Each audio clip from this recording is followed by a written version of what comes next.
Tive 2 casamentos. Você quer ou não quer ter filho? Se não tiver essa certeza, não tenha. Muitas mulheres têm depressão pós-parto. Você não teve filho porque você não quis? Você sente falta de ter filho ou não?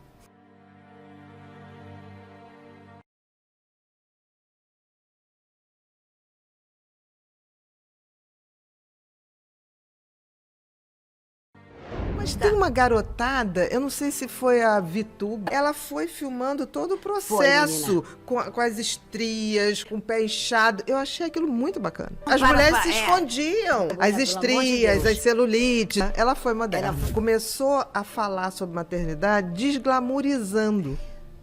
Até para tirar a culpa das mulheres. Porque, assim, muitas mulheres têm depressão pós-parto, muitas mulheres sofrem na gravidez, e aí ficavam se sentindo culpadas, do tipo assim, isso era para ser o melhor momento da minha vida, eu tô querendo morrer. Isso. Humanizando uma coisa. Isso não quer dizer que não vai ser boa mãe, vai amar, mas aquilo não é um momento, muitas vezes, de glória, não é? O instinto materno, há muito tempo se achava, durante muito tempo, que era exclusivo da mulher, né? O instinto de ser mãe, como se ela viesse programada com essa afetividade, com essa docilidade, com esse arquétipo de mãe e do afeto. A gente sabe hoje que não é bem assim, tanto que tem mães que engravidam e querem dar aos filhos, ou que depois do parto não quer saber da criança. Quer dizer, se fosse tão instinto e marcado como biologicamente, todas as mulheres teriam uma maternidade tranquila,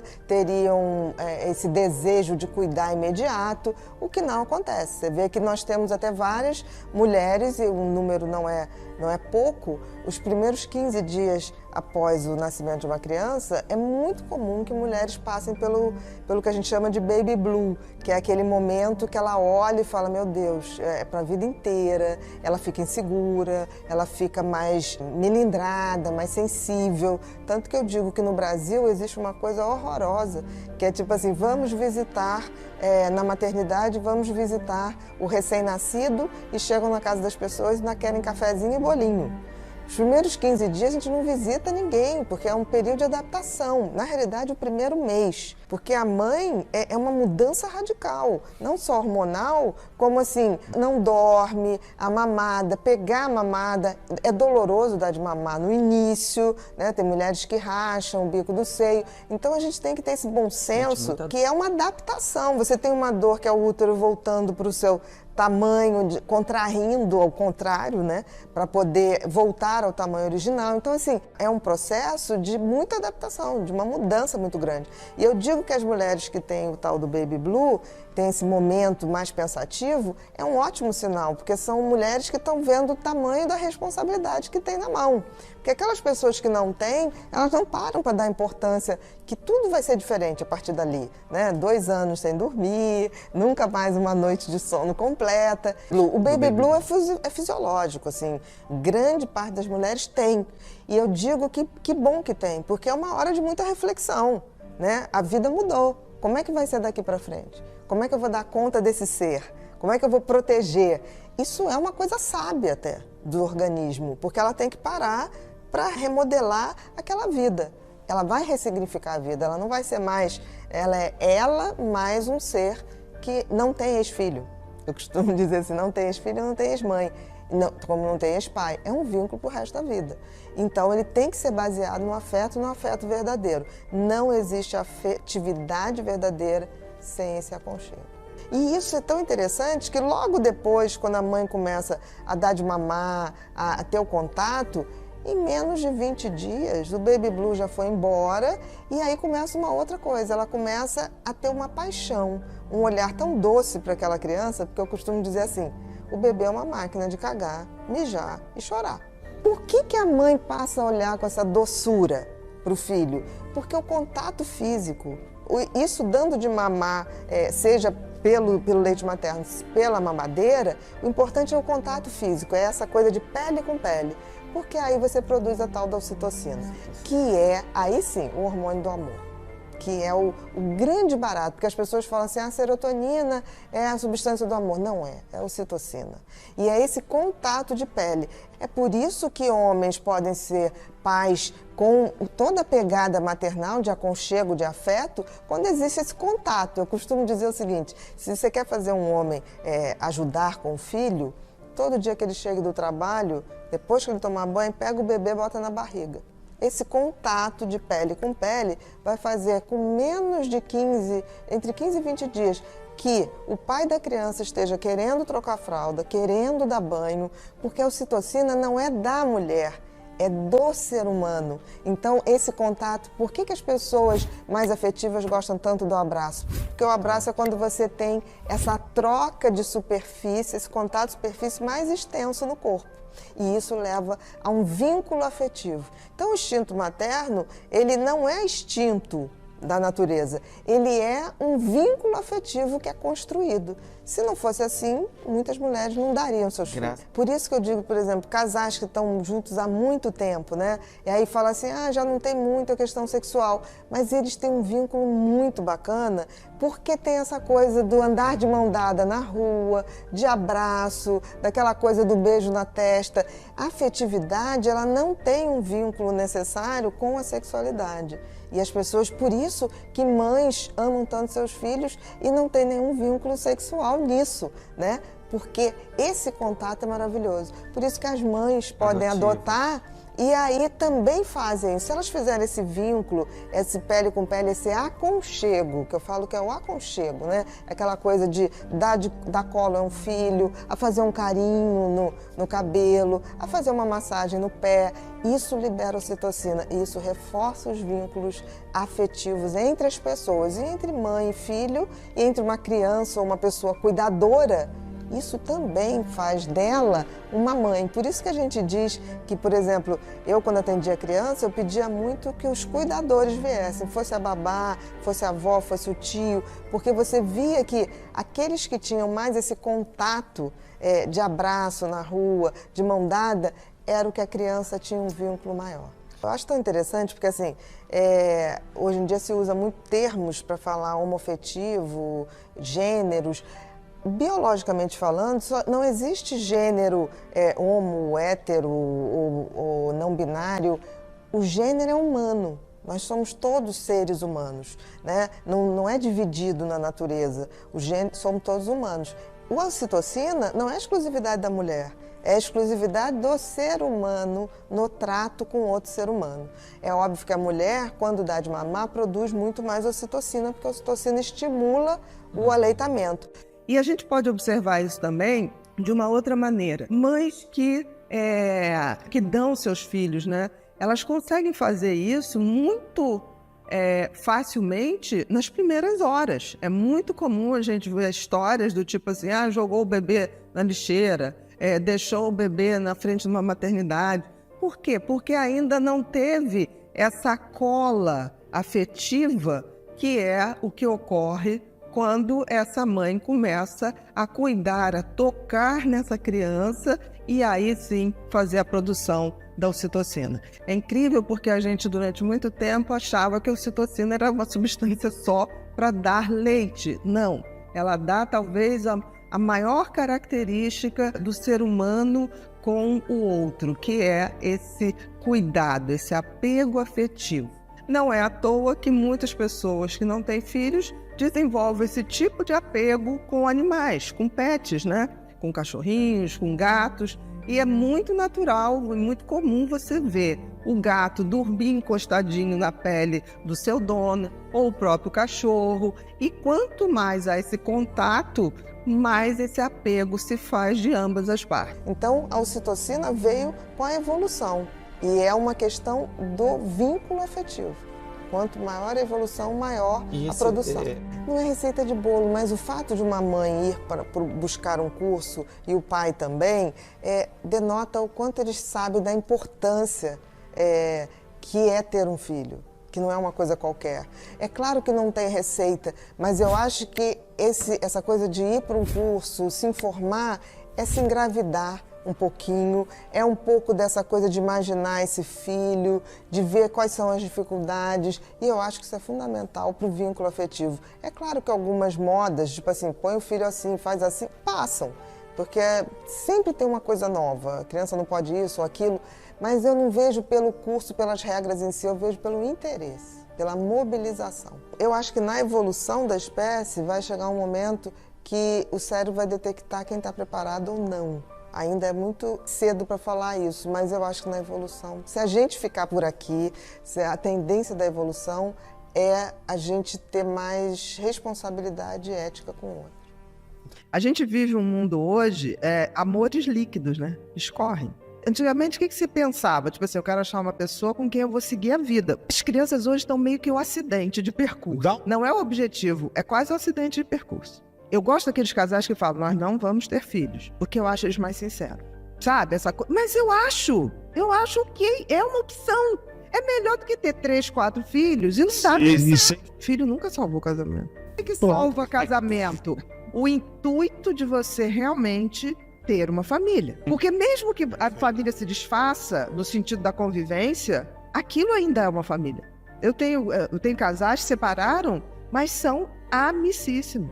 Eu tive um cara que me procurou, é raro, um advogado. Eu falei, ué, mas você como advogado, me procurar para separar? Não, doutora, sabe o que é? Me apaixonei por uma mulher bem mais jovem, sei que estou errado, sei que vou quebrar a cara, e eu queria que a senhora chamasse minha esposa e minhas 2 filhas, porque eu quero passar tudo para elas.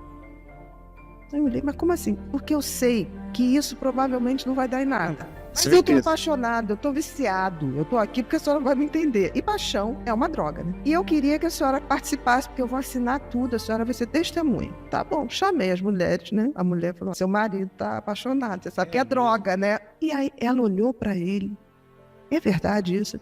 Eu quero ela de testemunha. Passou tudo. E aí depois ela me procurou, ela falou assim, achei tão interessante, ele nunca confiou em ninguém, ele me procurou pra isso. Aí eu fui no cartório, fui testemunha, tudo direitinho. E aí um dia acabou a paixão, uns 2, 3 anos depois, e ele procurou ela de volta, nunca deixou de ter o contato, nunca deixou de levar o carro dela pra ver, pra revisão, pra vistoria. E aí ele chegou, eu sei que se você não me quiser, você tá certa. Ela falou assim, eu agora não quero viver junto, mas a gente vai envelhecer junto. Eu achei tão bonito, porque assim, ela foi morar fora, ele deixou ela muito bem, ele ficou com a parte hotel e ela falava assim, se você precisar de dinheiro, me fala, porque o teu dinheiro tá comigo. Tive 2 casamentos e acabaram porque não pôde ter o filho. Não, eu não pude. Mas assim, tanto que eu fiz inseminação artificial, eu sempre perdia de 2º para 3º mês, tá? Fiz 2. Não fiz a 3ª porque eu sabia que pela bomba de hormônio que se tomava, eu podia desenvolver um câncer. Então, o 3º eu não fiz, tá? Durante muito tempo eu sempre baseei nisso, tipo assim, se eu tivesse um filho, papapá. Hoje em dia não sinto falta, coisa que eu fui tendo muitos filhos, de alguma maneira, o vínculo, o carinho, mas hoje não. Hoje eu acho que a vida me deu tantas outras coisas que hoje eu me sinto até ingrata de chegar e falar, mas eu queria ter tido filho. E eu liberei, eu achei que não podia deixar homens que queriam ser pais, e era por mim, eu sabia que era comigo. Então eu fiz questão de liberar. Eu não queria esse peso. Tá. Hoje eu vejo isso. Na época hoje, não, era um desejo, acho que era para normatizar. Hoje, muitas pessoas podem ter o privilégio de não precisar dar satisfação. Tanto que as pessoas, por que você não adota? Por que você não adota? Eu nunca tive esse desejo de adotar. Hoje eu consigo ver que provavelmente era um desejo mais dos outros do que meu. Tipo assim, eu tratei 3 casais que não tiveram filhos. Posso dizer uma coisa? Foram os casais mais felizes que eu já tratei. Era uma amizade. E teve Dona Elza e seu Mário, me lembro bem. Ela estava, na época, com 87 e ele 92. Ele ainda escrevia bilhetinhos de amor para ela. E quando ela estava para morrer, ela falou, cuide de Mário para mim. E aí o Mário, depois que ela morreu, durou 1 ano só, foi para um asilo, eu ia lá visitá-lo. Mas eu sabia que eu ia visitar por pouco tempo. Não, ele dizia, depois que a Elza se for, eu vou ficar o tempo mínimo. E peço a Deus que esse mínimo seja mínimo. Se você pergunta a maioria dos casais, você fala assim, e aí, você quer ou não quer ter filho? Eles falam assim, não, a gente vai ter, né? Todo mundo tem. Eu falo, não tenha. Enquanto você não responder... Uma obrigação para... Porque isso vai ser um vínculo, a gente vai se unir. Ok. Se não tiver essa certeza, não tenha. Eu acho assim, que né, eu consigo separar, assim, pais omissos é uma coisa. Em geral, não é por maldade, tá? Eu acho. Os pais omissos, porque tem gente que acha que ter filho é para no aniversário postar todo mundo bonitinho, seja de qual classe social for.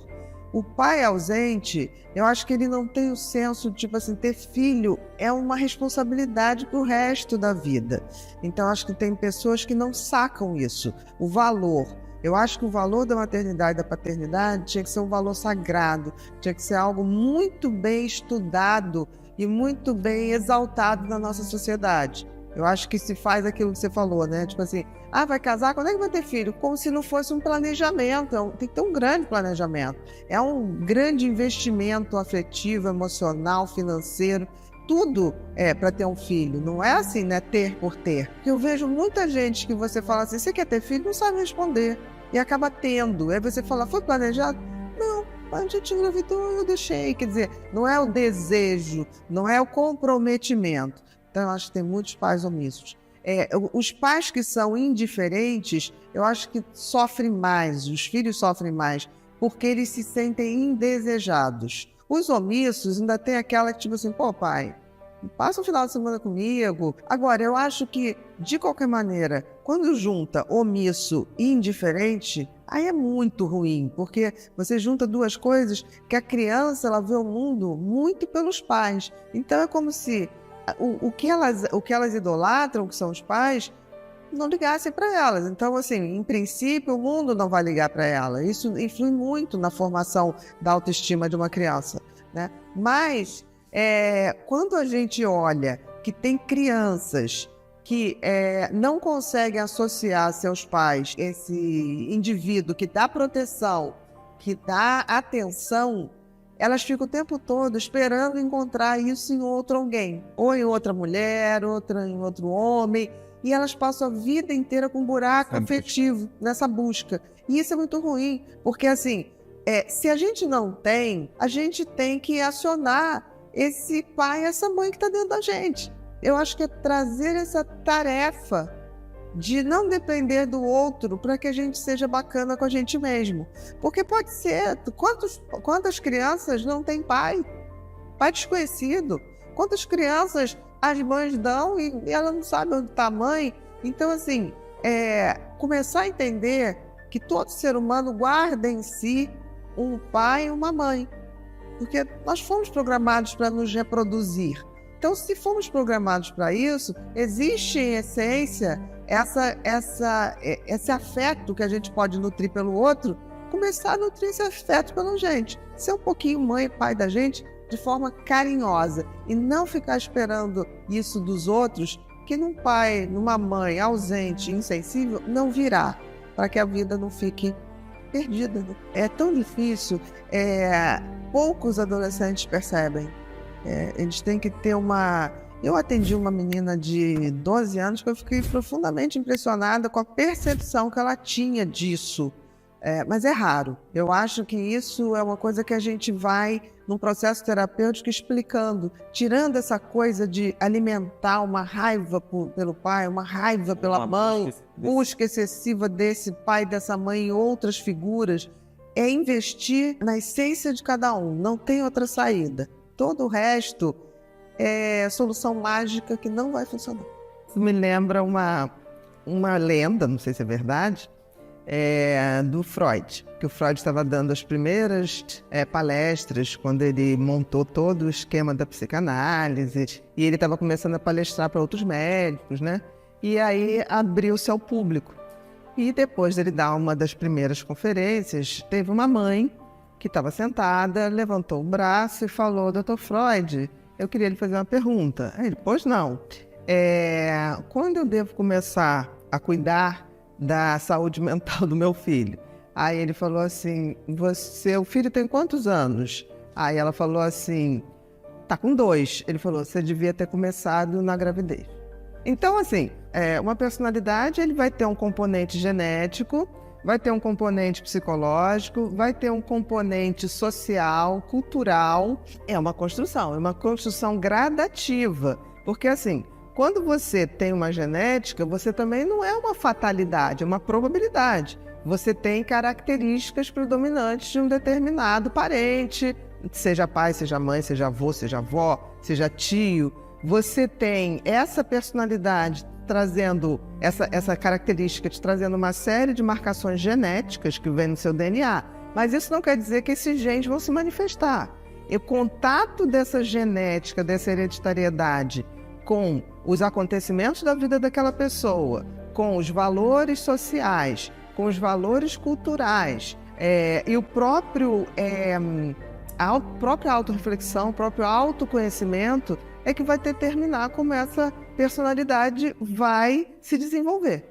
Então, assim, logo no início, a criança mostra características que são muito compatíveis com a genética, porque ainda não deu tempo de desenvolver a sua história, não deu tempo dela se autorrefletir, então predomina ainda a questão genética. Mas depois, essa questão social, cultural e mesmo da educação favorece muito, muito mesmo. Então, uma das coisas mais importantes na formação da personalidade é o que a gente chama da neuroplasticidade, ou seja, a maneira de eu pensar e agir muda a minha genética, como a minha genética também muda a maneira de eu pensar e agir. Então, assim, a saúde mental é uma via de mão dupla, né? O que eu ponho de coisas melhores no meu cérebro, reflexões, pensamentos, níveis de consciência, favorecem o meu externo e vice-versa. O meu externo, as pessoas com quais eu convivo, os valores com quais eu usufruo, também trazem uma vitalidade para a minha parte mental.